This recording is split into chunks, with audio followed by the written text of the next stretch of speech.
Continuamos con Dr. Mauro. Un mundo sexual.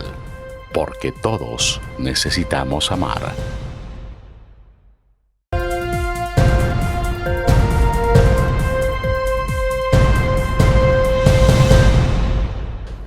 Uno de los temas más interesantes en materia sexual lo pone en evidencia este televidente que nos hace la siguiente consulta.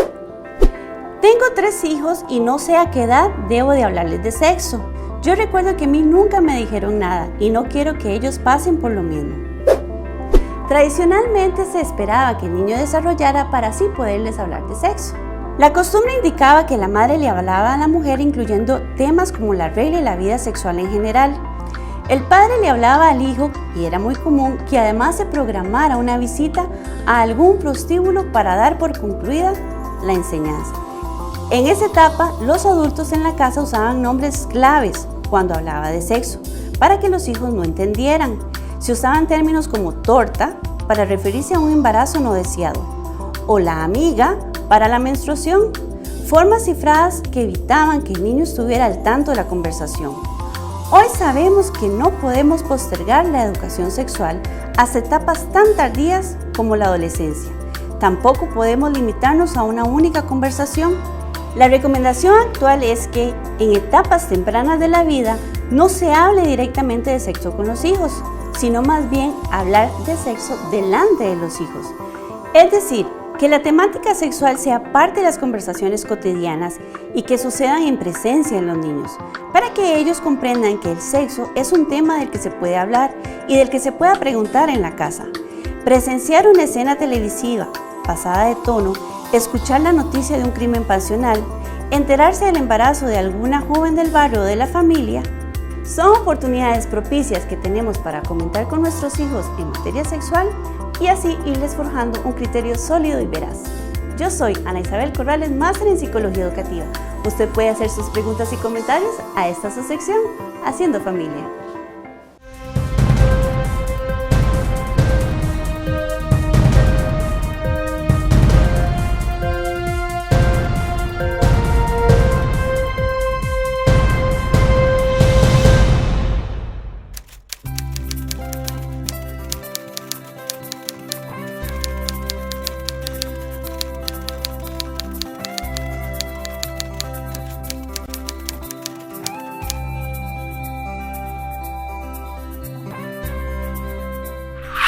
Yo quisiera que se guarden esa frase.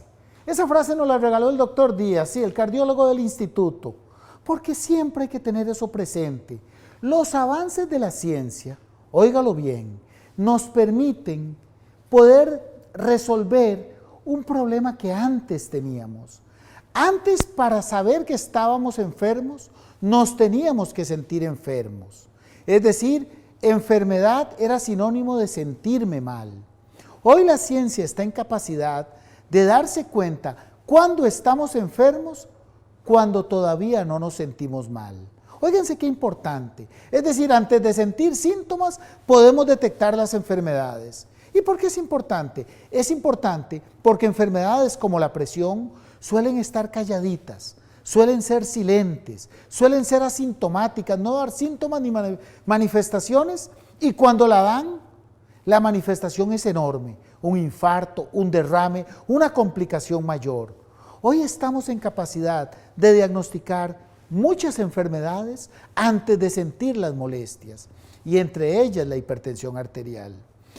Pero es que el problema es que tradicionalmente en las calles, en el campo, en las ciudades, en los parques, siempre se ha dicho que la presión sí da síntomas. Vean qué traicionero ese concepto. ¿A qué se refiere? A que siempre nos dijeron que cuando la presión se sube, da dolor de cabeza. Y la verdad es que rara vez da dolor de cabeza. Que cuando la presión se sube, yo siento que me mareo. La verdad es que rara vez provoca mareos. Que cuando la presión se sube, se le viene a uno la sangre por la nariz. La verdad es que eso es lo raro. Lo normal es que cuando la presión se sube, uno no siente nada. De ahí la enorme importancia de estar tomándose la presión. Sobre todo hoy, que la tecnología nos ha facilitado el diagnóstico. Es decir, hoy en todo lado hay aparatillos de la presión donde usted trabaja, en la tienda de la esquina, qué decir en los supermercados, qué decir en la Benemérita Cruz Roja. De manera que es muy fácil detectar si tengo la presión alta. Hasta podríamos hacer la costumbre de una vez por mes tomárnosla y ojalá tomarla entre las 9, 10 y 11 de la mañana. Esa presión es quizá una de las más representativas de lo que acontece a lo largo del día. Porque hay que señalar además que si dijimos que un 30% de la población tiene problemas de presión alta, hay que saber que si uno tiene a papi y a mami con presión alta, tiene un riesgo, una posibilidad casi de un 50% de padecer de la presión. Y es que a veces sucede, sabemos que mami toma pastillas para no sé qué, sabemos que papá está en tratamiento, pero no recuerdo para qué, doctor. No, tenemos que saber de qué padecen los familiares y particularmente papá y mamá, porque eso habla de nuestro futuro y de nuestros riesgos. Eso habla de que a lo mejor tengo más posibilidad de que pueda tener un problema de presión. Lo mismo sucede, vean qué curioso, a veces creemos que la presión es una enfermedad finita. No, la presión es una enfermedad que tiene un continuo, tiene una segunda y una tercera parte cuando no la cuidamos. Entonces, si sabemos que hay un familiar que tuvo un infarto o un derrame, es casi cierto que era hipertenso. Si sabemos que un familiar, no solo los padres, sino los familiares, tuvieron infartos y derrames, tenemos también ese riesgo. Y mencionarlo es importante porque hoy casi no sabemos nada de la familia. Antes decíamos de qué padecen en la casa porque primos, abuelos, tíos y papi y mami vivían en la casa. Hoy a lo mejor tenemos rato de no ver a los primos, de no ver a los sobrinos o algunos tíos y no sabemos de qué padecen. Por eso es importante estar al tanto del acontecer familiar. Pero yo quiero que usted vea, por favor, vea en esta pantalla esta imagen. Usted tiene al lado izquierdo una arteria sana. Vean ustedes que la arteria sana tiene una luz enorme y las paredes son delgadas. En cambio, al lado derecho, vean ustedes una pared arterial enferma. ¿Por qué? Porque se engrosó. Y si se engrosó, no deja pasar la sangre. Eso es lo que sucede con la presión. La presión alta hace que las arterias se estrechen y al estrecharse pasa menos sangre al corazón, al cerebro, a los órganos genitales y ahí vienen las manifestaciones. Vean qué curioso, lo mismo que produce la presión es lo mismo que produce el cigarro y lo mismo que produce las grasas cuando consumimos de manera desmedida o cuando tenemos los colesteroles o los triglicéridos altos. Esos dos nombres que los costarricenses ya como que se van acostumbrando a escuchar. Si esas arterias, como usted lo vio en esa imagen, se van disminuyendo, pasa menos sangre. Si llega menos sangre al cerebro, puede dar un derrame. Si llega menos sangre al corazón, puede dar un infarto. Si llega menos sangre a los riñones no van a poder trabajar. Ese es el problema de la hipertensión. Es decir, el problema de la hipertensión reside en que afecta a todos los órganos. Es más, hoy sabemos, óigase muy bien, que cuando el paciente que tiene la presión alta, muchas veces cuando le falla la erección, ese varón que ya no se consigue buenas erecciones, habla de que ya no está llegando buena sangre al pene y que probablemente lo mismo está pasando con el corazón, con el riñón y con el cerebro. Es decir, momento de acudir no solo por el problema sexual, sino por la salud en general. Pero la presión es como una mafia, tiene amigos. ¿Cuáles son los amigos? La presión alta, es amigo de la diabetes, de los colesteroles y del sobrepeso. Óigase muy bien, y de no hacer ejercicio. Eso complica aún más el panorama, eso afecta más las arterias para que se estrechen y no lleven sangre. Al no llevar sangre, desde ya comprendemos. Recuerden, la esfera sexual, todo el placer, todo lo bonito que surge de la sexualidad, depende de los nervios y de la sangre. Cuando en la presión alta no nos llega sangre, comenzamos a tener problemas sexuales. ¿Cuáles? Sin lugar a dudas, y ya lo mencionamos, los problemas en la erección. Por eso es que le tomamos la presión al paciente que consulta por impotencia, por disfunción eréctil, como usted quiera llamarlo. Sí le vamos a tomar la presión. Pero hoy sabemos que también en la mujer afecta, disminuye la lubricación. Es decir, esa mujer como que está muy seca, como que no se moja, como que no se empapa. Esto también lo produce la hipertensión. Y los nuevos estudios nos dicen que la presión disminuye el deseo sexual en el hombre y en la mujer. Cuando está alta nos afecta el apetito, las ganas de tener relaciones sexuales. Y a veces la pareja dice, es que seguro ya no me quiere. No, hoy tenemos que pensar, seguro tiene la presión alta. Lo mismo sucede, la presión alta no tratada le dificulta a la mujer la consecución del orgasmo. Le cuesta más llegar al orgasmo y le cuesta más disfrutar la relación sexual. Eso tenemos que entenderlo como parte de todas estas manifestaciones. Es decir, la presión alta no es simplemente una enfermedad, es una enfermedad que nos mata. 30% de las muertes que suceden en nuestras sociedades media la presión alta, está detrás la presión alta como causante, como desencadenante, y es un factor muy importante a tener en cuenta cuando nos comienza a fallar la esfera sexual. Y atención, sí, nos indican que el sexo alerta se ha hecho presente. Veamos.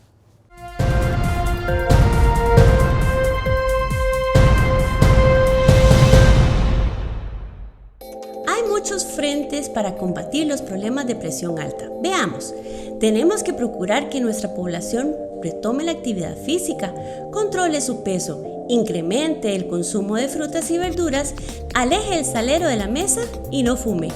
Razones de sobra para un sexo alerta. No es cierto lo que se dice por ahí, que a los doctores no nos gustan los remedios caseros, la medicina natural. Claro que nos encanta, pero nos encanta la medicina natural de verdad. ¿Y cuál es esa? Hacer ejercicio, comer muchas frutas, comer muchas verduras, hidratarse bien, tomar mucha agua, asolearse, disminuir la panza controlando la dieta, evitar comer tantas grasas, evitar el cigarrillo y el licor que aumentan la presión arterial. Desde luego que esos son los remedios naturales que queremos que uno y cada uno de nuestros televidentes se haga fans, adicto y fanático. Eso es lo que queremos. Pero no se crea que yendo a tomar un medicamento natural vamos a sustituir la buena vida. Sin lugar a dudas, la buena vida es la respuesta número 1 en el manejo de la presión arterial alta. Y atención familia, sí, nos indican que la pregunta de la semana, sí, la trivia de la semana se ha hecho presente para que todos en casa participen, para que todos aprendamos. Raven, a nombre de Juventus, el tratamiento actual para los problemas de erección, presenta la trivia sexual de la semana. La trivia de esta semana nos pregunta, ¿cuál es el porcentaje de hombres hipertensos sin tratamiento que tendrán problemas de impotencia? 1, 10%, 2, 25%, 3, 50%. ¿Cuál es su respuesta? Participe en este mismo instante en nuestro nuevo muro en Facebook.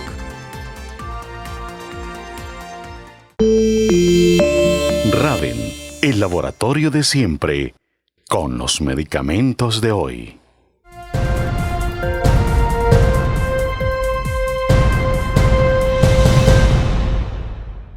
Puntos que recordar sobre la clamidia.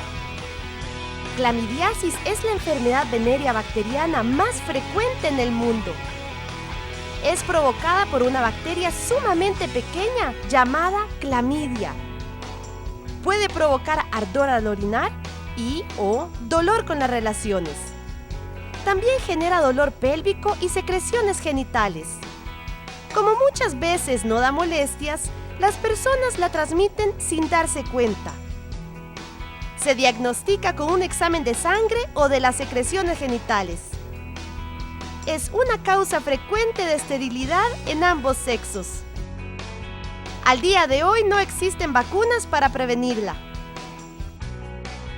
Sin embargo, contamos con tratamientos muy efectivos para eliminarla. Opta por la vida, prevenir y consultar.